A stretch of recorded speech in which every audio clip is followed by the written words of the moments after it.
느헤미야 1장입니다. 1절부터 5절까지 말씀 함께 합독하겠습니다. 하가라의 아들 느헤미야의 말이라. 아닥사스다 왕 제20년 기슬월에 내가 수산궁에 있는데 내 형제들 가운데 하나인 하나니가 두어 사람과 함께 유다에서 내게 이르렀기로 내가 그 사로잡힘을 면하고 남아있는 유다와 예루살렘 사람들의 형편을 물은즉 그들이 내게 이르되 사로잡힘을 면하고 남아있는 자들이 그 지방 거기에서 큰 환난을 당하고 능력을 받으며 예루살렘 성은 허물어지고 성문들은 불탔다 하는지라. 내가 이 말을 듣고 앉아서 울고 수일 동안 슬퍼하며 하늘의 하나님 앞에 금식하며 기도하여 이르되 하늘의 하나님 여호와 크고 두려우신 하나님이여 주를 사랑하고 주의 계명을 지키는 자에게 언약을 지키시며 긍휼을 베푸시는 주여 간구하나이다. 아멘. 오늘 나라 사랑이라고 하는 주제로 말씀드립니다. 할렐루야. 아멘. 분께 인사하겠습니다. 대한민국을 사랑합시다. 대한민국 얼마나 여러분 사랑하십니까? 이번 주에는 현충일이 있습니다. 그래서 설교 주제를 나라 사랑이라고 하는 주제를 잡았습니다. 현충일이 제정된 시점을 보니까 1956년 6월 6일입니다. 현충일은 대한민국을 지키기 위해서 목숨을 바치신 분들의 희생과 애국심을 잊지 않고 기억하는 여러분 날입니다.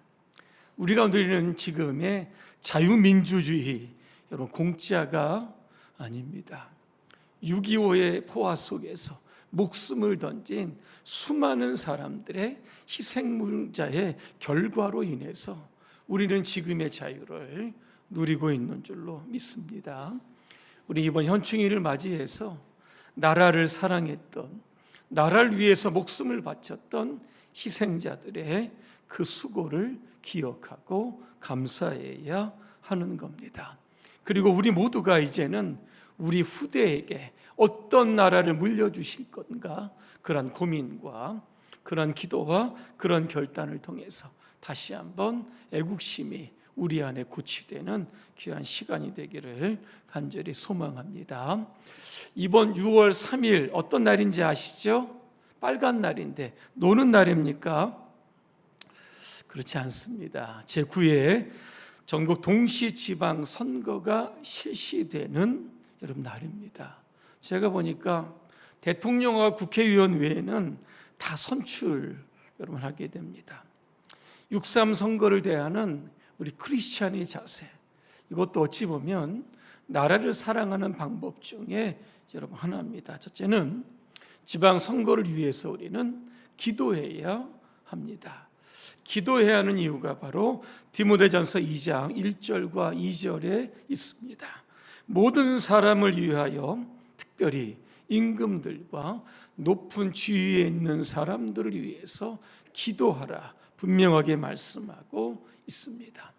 선거는 사람의 일이지만 역사의 주권자는 하나님께 있습니다. 그래서 공명정대한 선거가 이루어질 수 있도록 우리는 기도해야 합니다. 두 번째, 정당을 떠나서 우리는 사람을 선택해야 합니다. 잠언 29장 2절의 말씀을 읽어드립니다. 의인이 많아지면 백성이 즐거워하고 악인이 많아지면 백성이 탄식한다 말씀하고 있습니다. 크리스천은 특정 정당에 대한 맹목적 지지, 이것이 아니라 후보자의 도덕성이라든가 정직성이라든가 정의를 실천할 수 있고 그 실천할 수 있는 그런 지역을 섬길 수 역량을 가질 수 있는 지도자인지 잘 판단을 해야 하는 겁니다. 또한 우리는 거짓과 선동을 분별해야 합니다. 에베소서 4장 25절입니다. 거짓을 버리고 각각 그 이웃과 더불어 참된 것을 말하라 그랬습니다. 근데 선거철에는 가짜 뉴스, 혐오, 과장된 선전이 여러분 넘쳐납니다. 분별력을 가지고 우리가 진실을 말할 수 있어야 할 겁니다. 마지막이죠. 우리는 반드시 투표해야 합니다. 그 이유가 무엇일까? 예레미야 29장 7절을 제가 읽어드립니다. 너희는 내가 사로잡혀 가게 한 그 성읍의 평안을 구하라 말씀하고 있습니다. 투표는 우리의 권리이면서 책임입니다. 정치가 왜 이러냐 비판할 것이 아니라 그러므로 인해서 우리가 준비되지 않는 사람들이 다시 정권을 잡고 지도자의 위치에 서게 되면 나라가 불안하게 어수선하게 여러분 되는 겁니다. 그래서 우리는 나라의 평안을 위해서 반드시 투표하셔야 하는 겁니다. 한 나라의 미래는 정치인 몇 명만이 끌어가는 것이 아니라 이 땅에 깨어있는 시민들을 통해서 세워지는 겁니다. 6.3 지방선거에서 여러분 하나님을 두려워하고 백성들을 섬기고 하나님의 정의와 공의를 실현해 갈 수 있는 그러한 지도자 반드시 여러분 투표하시기를 바랍니다. 오늘은 느헤미야라고 하는 사람에 대해서 말씀을 여러분 드리려고 합니다. 이 시대적 배경을 먼저 말씀을 드리는데 바벨론 포로 전후에 있었던 그런 상황입니다. 남유다죠. 하나님께 범죄함으로 BC 586년에 바벨론에 의해서 나라가 완전히 망하게 됩니다. 예루살렘 성전이 파괴되고 수많은 백성들이 바벨론으로 포로로 끌려갑니다. 하나님께서 소망을 주십니다. 70년이 지나면 고국으로 귀환하게 하시겠다는 약속을 주십니다. 하나님은 그 약속을 지키시기 위해서 바벨론을 멸망시킵니다. 누구에 의해서 멸망되냐면 페르시아입니다. 바사죠. 하나님께서 페르시아를 강대국으로 만드셔서 바벨론을 멸망시킵니다. 페르시아의 초대 왕이 누굽니까? 고레스입니다. 성경에 보니까 이사야 45장 1절입니다. 하나님은 고레스에게 기름 부었다 그랬습니다. 이방 나라의 여러 왕입니다. 기름 부어 하나님의 거룩한 사역에 그를 사용을 하셨다라고 하는 겁니다. 이제 바벨론에 있었던 남유다의 백성들은 3차에 걸쳐서 고국으로 돌아오게 됩니다. 제1차 때가 언제냐면 BC 538년입니다. 당시 총독 수르바벨이 1차 귀환의 지도자가 됩니다. 수르바벨이 예루살렘으로 돌아오죠. 예배를 드려야 하는데 성전이 파괴가 됐습니다. 가장 먼저 한 게 뭡니까? 성전 짓자. 그 지어둔 성전이 바로 수르바벨 성전입니다. 2차 귀환이 이루어지죠. BC 458년입니다. 이때는 학사 에스라의 지도하에서 많은 사람들이 고국으로 돌아옵니다. 자, 예루살렘으로 돌아와 보니까 성전은 있습니다. 예배는 드리는데 말씀이 그들 안에 있지 않습니다. 그래서 학사 에스라가 그들에게 말씀 훈련을 시키는 겁니다. 영적인 대각성 부흥운동이 일어나게 됩니다. 자, 3차죠. BC 444년 느헤미야에 의해서 제3차 귀환이 이루어지게 됩니다. 느헤미야가 이렇게 가보니까요, 성전에서 예배를 드립니다. 백성들은 말씀을 붙들고 살려고 하는데 문제가 뭐냐면 예루살렘 성벽이 다 무너지는 겁니다. 주변 나라들에 의해서 많은 어려움을 겪고 있습니다. 그래서 52일 만에 예루살렘 성벽을 재건하는 그런 인물로 쓰임받게 되었다는 겁니다. 자, 그러면 느헤미야라고 하는 사람은 누구일까라고 하는 겁니다. 혹시 아시는 분 계십니까? 1절에 보니까 하가랴의 아들이었다. 하가랴는 그 당시 무명의 사람입니다. 유명한 사람이 아니죠. 그러면 느헤미야가 언제 태어났을까? 1차, 2차, 3차 때 포로기에 바벨론으로 끌려갔을까? 아니면 바벨론으로 끌려간 하가랴에 의해서 바벨론에서 이렇게 태어난 사람일까? 성경이 이렇게 보니까요, 바벨론으로 끌려간 포로 중 하가랴라고 하는 사람에 의해서 태어났던 사람이 바로 오늘 느헤미야라고 하는 겁니다. 그러면 느헤미야는 포로의 신분이죠. 하지만 페르시아에서 여러분 성공을 하게 됩니다. 그의 직업을 보니까 술 맡은 관원, 술관원 이렇게 적혀져 있어요. 당시 술 맡은 관원은 고위직이었다고 합니다. 여러분 고대에 그죠? 왕의 음식과 술에 독을 타는 일이 굉장히 여러분 많았습니다. 그것들을 철저하게 관리하는 사람이 바로 오늘 느헤미야였다는 겁니다. 늘 왕의 측근에 있는 사람이죠. 가까이에 있으면서 왕의 참모의 역할을 했던 사람이 바로 여러분 느헤미야입니다. 그리고 왕과 늘 대화할 수 있는 특권의 자리입니다. 나중에요, 이 느헤미야는 자기의 지위를 이용을 해서 예루살렘으로 갈 때 총독의 지위를 가지고 예루살렘 성벽 재건을 할 수 있도록 여러 가지 필요한 물품들을 조달을 받고 총독의 자격으로 예루살렘에 갈 수 있도록 허락을 받아냈던 사람이 바로 오늘 느헤미야라고 하는 사람입니다. 느헤미야가요, 당시 페르시아의 수도입니다. 수상궁에 머물러 있는데 예루살렘의 형편을 이렇게 돌아보고 왔던 하나니와 두 사람이 자기에게로 오는 겁니다. 그때요, 느헤미야가 물어봅니다. 내 조국의 형편은 어떠냐 그랬더니 그들이 비보를 전하고 있는 겁니다. 1, 2차 귀환했던 사람들이 예배당에서 예배를 잘 드리고 있는지, 학사 에스라를 통해서 신앙적으로 성숙해 가고 있는지, 그죠?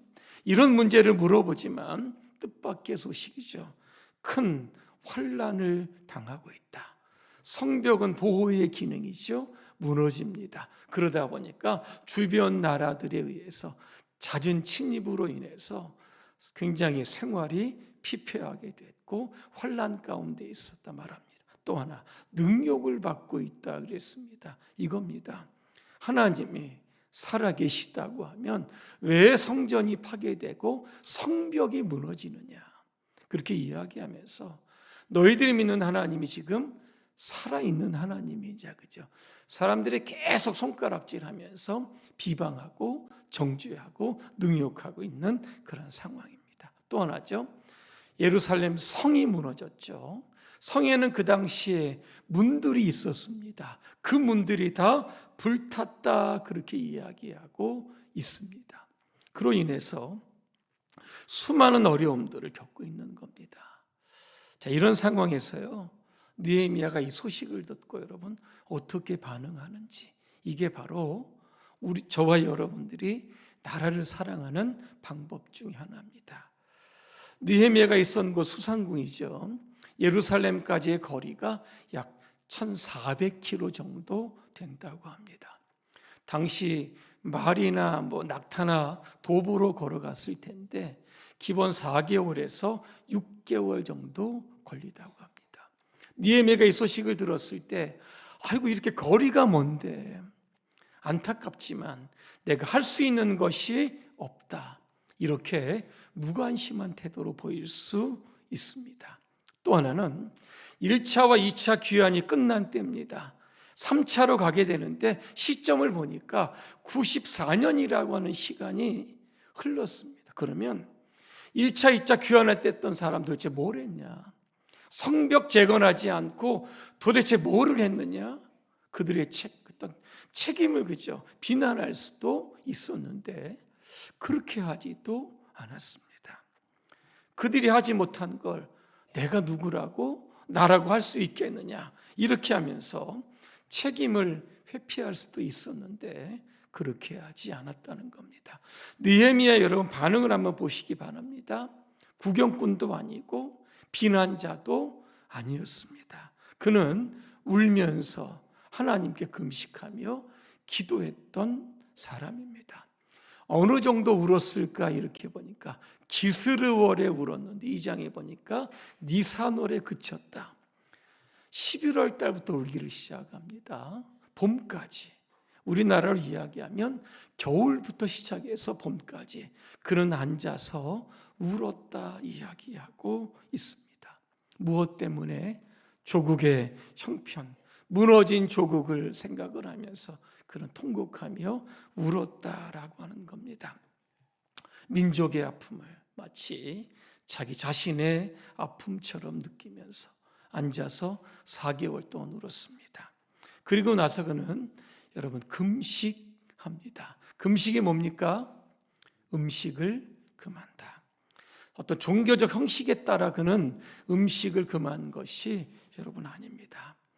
시편 35편 13절을 제가 읽어드려요. 금식이 뭘까? 금식함으로 내 영혼을 괴롭게 하였나이다 그랬습니다. 내 영혼을 괴롭게 했다는 게 무엇일까? 그렇죠? 이겁니다. 하나님 앞에 나의 교만을 내려놓았다는 겁니다. 이 나라의 회복의 주권은 하나님께 있습니다. 이제는 하나님의 절대적인 도움이 필요합니다. 우리는 할 수 없습니다. 하나님께서 회복해 주시고 이렇게 여러분 통곡하며 기도했다라고 하는 겁니다. 또 하나 그 금식 기도의 내용 중에는 이겁니다.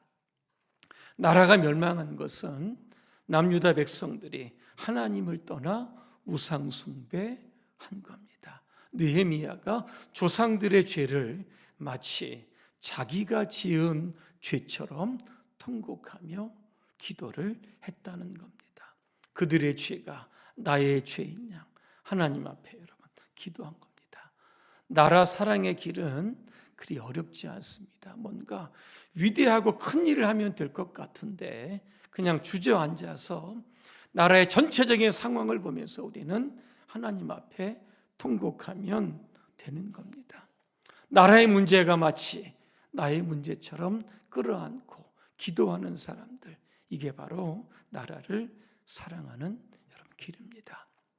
느헤미야의 나라 사랑의 방법은 뭐냐면요, 민심을 쭉 살피게 됩니다.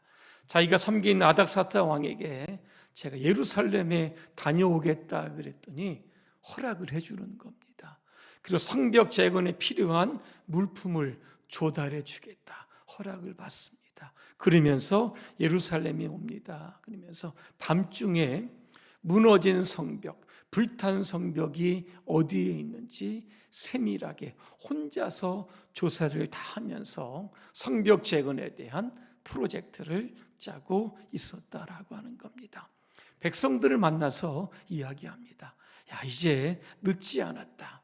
94년이라고 하는 세월이 흘렀지만 지금이라도 늦지 않았다. 우리가 성벽을 건축하자 그랬더니 백성들이 여러분 뭐라고 이야기합니까? 우리가 어떻게 할 수 있겠느냐? 패배의식, 절망의식에 사로잡혔습니다. 그들 가운데 다시 한번 도전의식을 주고 있습니다. 이제는 우리가 이방 사람들에게 수치를 당하면 안 된다. 그러려면 성벽을 쌓아야 한다. 내가 이 일 때문에 이곳에 왔는데 하나님께서 나에게 이 사명을 주셨다. 나와 함께 성벽을 건축하자. 그렇죠? 이렇게 하면서 백성들을 독려하게 됩니다. 여러분, 나라 사랑하는 길이 여러분 뭘까? 모든 거 안 된다고 사람들이 이야기하고 불가능하다고 이야기하고 할 수 없다고 이야기할 때 방법을 찾는 사람들, 길을 찾는 사람들, 다시 도전하는 사람들, 이러한 사람들이 바로 나라를 사랑하는 사람들이죠. 나라 사랑을 좁게 협의적으로 이야기하면 교회를 사랑하는 사람들도 여러분 마찬 여러분 가질 겁니다. 앞으로 교회가 나가야 할 방향들, 큰 그림을 함께 그리면서 서로가 함께 합시다 격려하며 기도하는 이러한 사람들이 바로 또 교회를 사랑하는 이런 사람들입니다. 또 느헤미야의 나라 사랑을 보니까요, 청렴함이 여러분 있었습니다. 청렴이 여러분 뭡니까? 여러분 깨끗한 겁니다. 총독으로 와서 성벽을 재건하려고 하는데 문제가 뭔지 아십니까? 재원이 없습니다. 돈이 없는 겁니다. 이때 느헤미야가 결단합니다.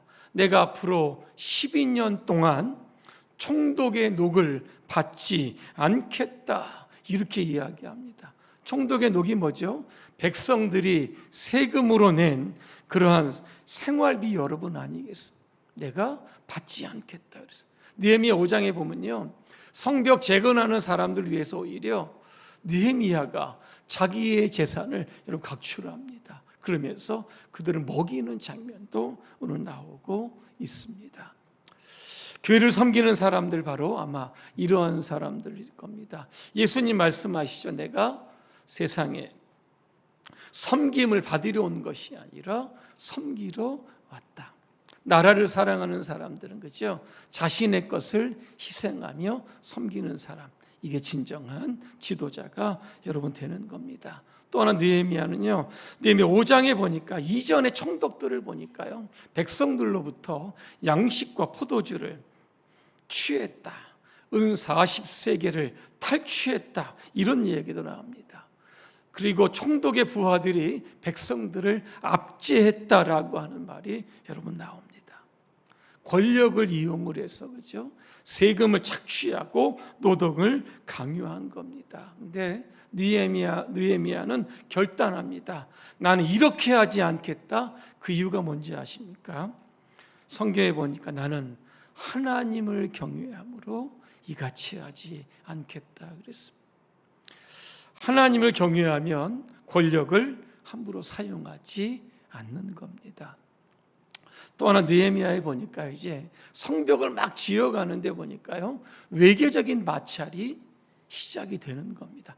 주변 사람들이요, 가만두지 않습니다. 어떤 사람들은 와서 이렇게 이야기합니다. 페르시아 황제에게 고소하겠다. 성벽 재건해서 그죠? 페르시아에 맞서는 거 아니냐. 이런 유언비어를 퍼뜨리면서 성벽 재건을 하지 못하도록 합니다. 어떤 사람들이 또 이야기합니다. 심리적으로 이스라엘 백성, 남유다 백성들을 굉장히 위축시키는 이야기를 합니다. 너희가 짓는 성읍은 여우가 올라가도 무너진다는 겁니다. 무슨 기술이 있어서 성벽을 건축하겠느냐? 지금 포기하는 것이 낫다. 여러분 이렇게 이야기하고 있습니다. 근데 느헤미야가요, 이런 소리를 막 들으면서 여러분 때로는 화가 나기도 하고 굉장히 답답했을 겁니다. 이때 느헤미야가 취한 방법이 있습니다. 하나님께 엎드려 기도합니다. 여러분 뭐라고 기도하냐면 이렇게 기도합니다. 우리 하나님 들으시옵소서. 우리가 업신여김을 당합니다. 이렇게 기도합니다. 그리고 난 이후에요, 하나님께서 지혜를 주십니다. 파수꾼을 두어서 이제 주야로 이제 방비를 하게 되는데, 한 손에는 연장을 들고 한 손에는 무기를 들면서 성벽 건축을 계속 진행하게 되었다는 겁니다. 외계적인 압박이 끊임없이 들어옴에도 불구하고 52일 만에 성벽은 건축하게 여러분 되는 겁니다. 나라 사랑하는 길 그죠? 반드시 반대와 충돌이 있습니다. 그때마다 하나님의 지혜를 여러분 구하고, 그래서 나라를 건강하게 세워가는 것이 바로 저와 여러분들의 사명인 줄로 믿습니다. 결론입니다. 지금 대한민국은 사회적 갈등, 위기가 너무나 심한 여러분 때입니다. 예루살렘 성은 허물어지고 마치 성문이 불탄 것처럼 굉장히 절망적인 그런 상황입니다. 우리 이러한 상황을 보면서 우리는 울어야 할 겁니다. 하나님 앞에 금식해야 할 겁니다. 통곡해야 할 겁니다. 내 맡은 자리에서 내가 무엇을 할 수 있을지, 그죠? 그 일을 위해서 최선을 다하는 느헤미야와 같은 재건자가 되어야 합니다. 역대하 7장 14절입니다. 내 이름으로 일컫는 백성이 그들의 악한 길에서 떠나 스스로 낮추고 기도하여 내 얼굴을 찾으면 내가 하늘에서 듣고 그들의 죄를 사하고 그들의 땅을 고칠지라 말씀하고 있습니다. 하나님께서 대한민국을 또 사랑하시고 모든 우상 숭배를 비롯한 부정과 부패 모든 것들을 제거하시고 우리 대한민국을 복음 강국, 경제 강국으로 다시 사용할 줄로 믿습니다. 이 위대한 일에 우리 봉산교회 모든 성도들, 이 땅에 천만의 크리스천들이 다 함께 사용되시기를 주님의 이름으로 축복합니다. 기도하겠습니다. 은혜로우신 하나님, 제70일의 현충일을 맞이합니다. 나라 사랑의 마음을 회복하게 하여 주시옵소서. 나라를 바라볼 때 방관자나 비판자 되지 않게 하시고 눈물로 기도하는 자 되게 하여 주시옵소서.